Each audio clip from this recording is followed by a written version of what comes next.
Hello all. तो अब हम बाकी दो इंटरेस्टिंग प्रॉपर्टीज देखते हैं। First is the interstitial compounds formation and other one is alloy formation. So let's start. Interstitial compounds.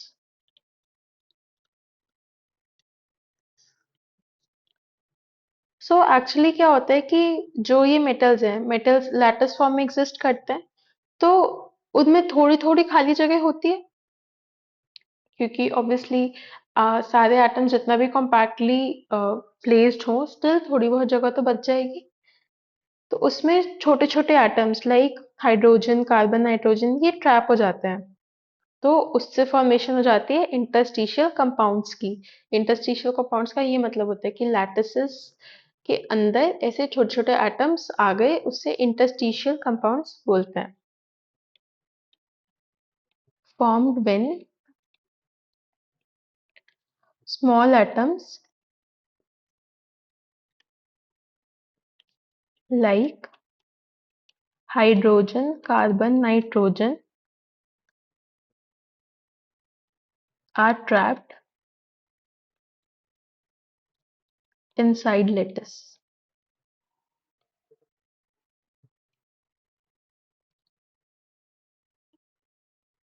तो इनकी अब कुछ प्रॉपर्टीज देख लेते हैं। These are obviously non-stoichiometric.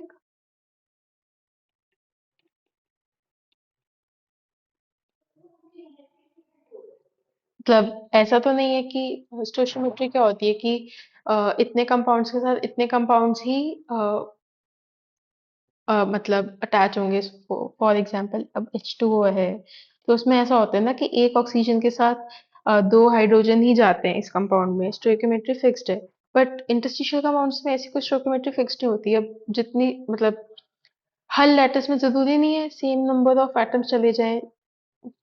This is like very very dependent कि कौन सा एलिमेंट किस जगह, कौन सा लेटिस किस जगह पे है, वहां पे हाइड्रोजन, कार्बन, नाइट्रोजन में कितनी प्रेजेंस है एंड कितने एटम्स अंदर जाते हैं, दैट इज टोटली डिपेंडेंट। तो इसलिए दीज आर नॉन स्टोइकियोमेट्रिक। तो these compounds are typically neither ionic nor covalent. Typically neither ionic nor covalent. ठीक है। अब इम्पोर्टेंट बात, इनका हाई मेल्टिंग पॉइंट होता है then pure metals. High melting point then pure metals. क्यों? क्योंकि मॉलिक्यूलर वेट ज्यादा हो गया। मॉलिक्यूलर वेट हैज इंक्रीज्ड, क्योंकि अब इंटरस्टिशियल कंपाउंड्स हैं ये, तो इनमें छोटे छोटे एटम्स भी और आगे, तो उनका वेट भी इंक्लूडेड ही है अब कंपाउंड में, प्योर मेटल्स के कंपैरिजन में। इसलिए इनका मॉलिक्यूलर वेट ज्यादा है, इसलिए इनका हाई मेल्टिंग पॉइंट है। उसके अलावा these are very very hard, normal metal से ज्यादा हार्ड है। क्यों? क्योंकि लैटिस की खाली जगह ले ली है उन छोटे छोटे एटम्स ने, और उसकी वजह से फोर्सेस ऑफ अट्रैक्शन बढ़ जाएंगे ना, क्योंकि और एटम्स हैं तो और ऐसे अट्रैक्शन बढ़ जाएगा।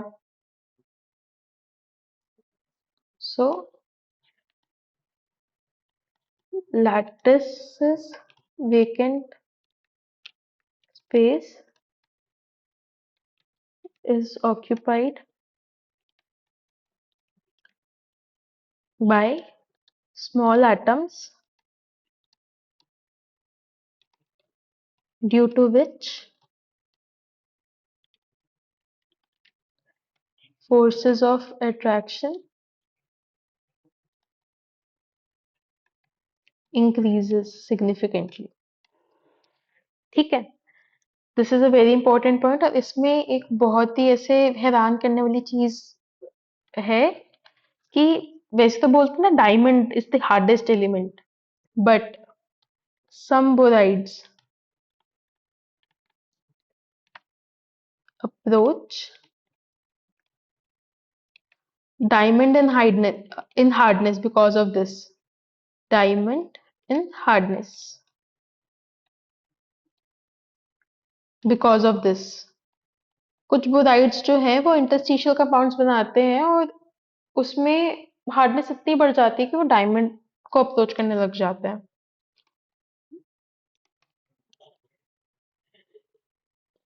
ठीक है, और इसकी प्रॉपर्टीज देख लेते हैं।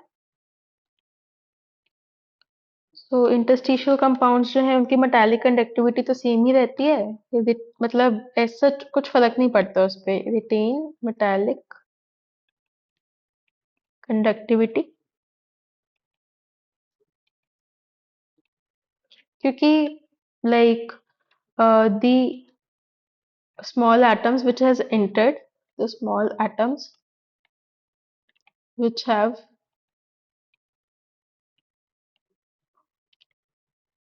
occupied the spaces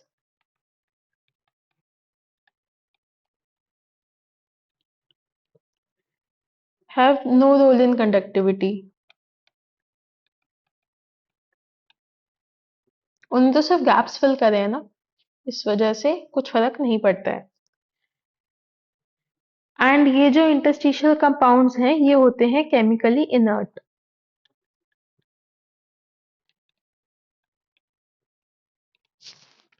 because in atom से अट्रैक्शन फोर्स लग रही है तो वो कहीं और क्यों जाए, मतलब जो स्मॉल एटम्स हैं उन्हीं से उन्हें फोर्स ऑफ अट्रैक्शन मिल रही है, तो फिर उन्हें बाहर कहीं और जाने की क्या जरूरत है जब घर में उन्हें वो चीज मिल रही है। Because those small atoms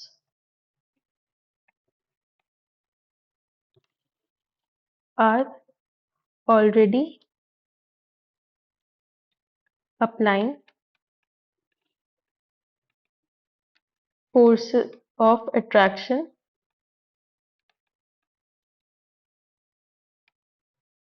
तो इस वजह से उन्हें कहीं बाहर जाने की जरूरत नहीं है, इसलिए केमिकली इनर्ट होते हैं, उन्हें बाहर किसी से रिएक्ट करने की या बाहर जाने की जरूरत ही नहीं है। तो this is about the interstitial compounds. And अब हम देखते हैं लास्ट इंपॉर्टेंट प्रॉपर्टी या फिर लास्ट इंटरेस्टिंग चीज बोलो, अलॉय फॉर्मेशन। देखते हैं अलॉय फॉर्मेशन।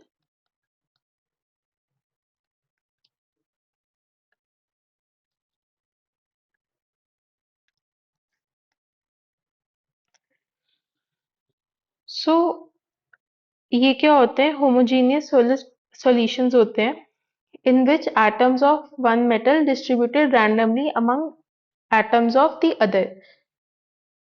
तो alloys को हम देख सकते हैं as alloys are homogeneous, मतलब अच्छे से मिक्स्ड होते हैं ये homogeneous solid solutions in which atoms of one metal are distributed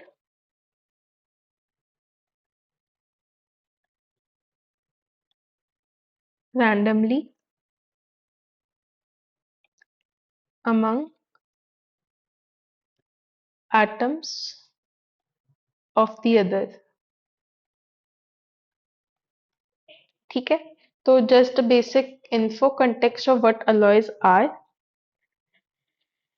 and then जो मेटल्स हम मिक्स कर रहे हैं ना उनका एटॉमिक रेडियस जो है वो अबाउट 15% ऑफ ईच अदर होना चाहिए। मतलब अगर तुम ऐसे कुछ मेटल्स को मिक्स कर रहे हो, ठीक है, तो उन सबका जो एटॉमिक रेडियस है वो एक दूसरे के 15% के रेंज में ही आना चाहिए। So the metals which are, तभी एक अच्छा अलॉय बनेगा। The metals which are getting mixed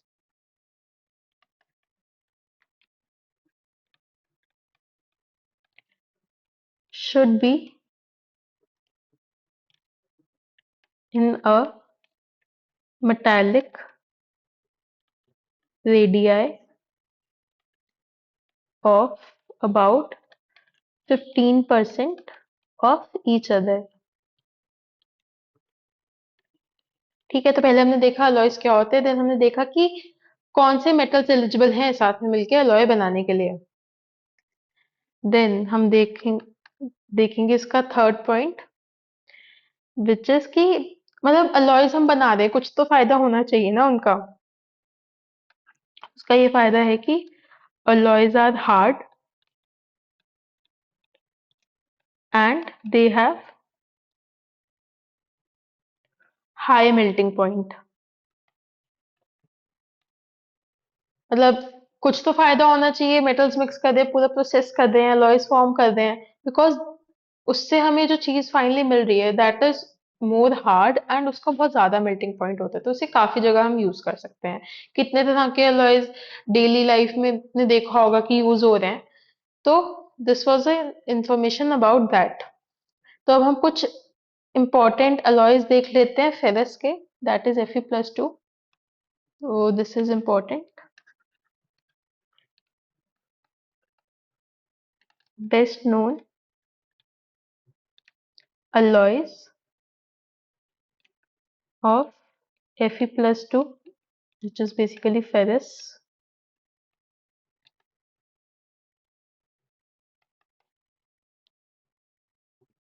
basically like हम इसमें देख रहे हैं कि किस किस के साथ ये अलॉय बनाता है।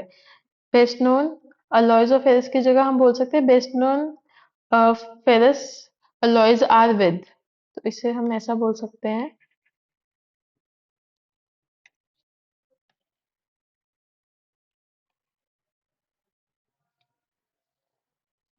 Best known ferrous alloys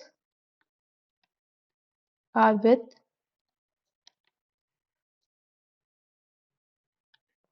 vanadium, chromium, manganese.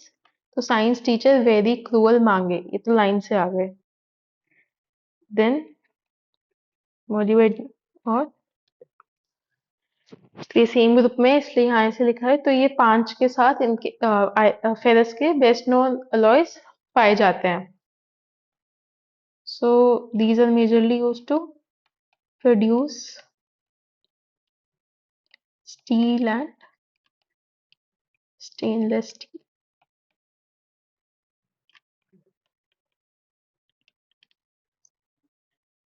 ठीक है, तो that's all for this video.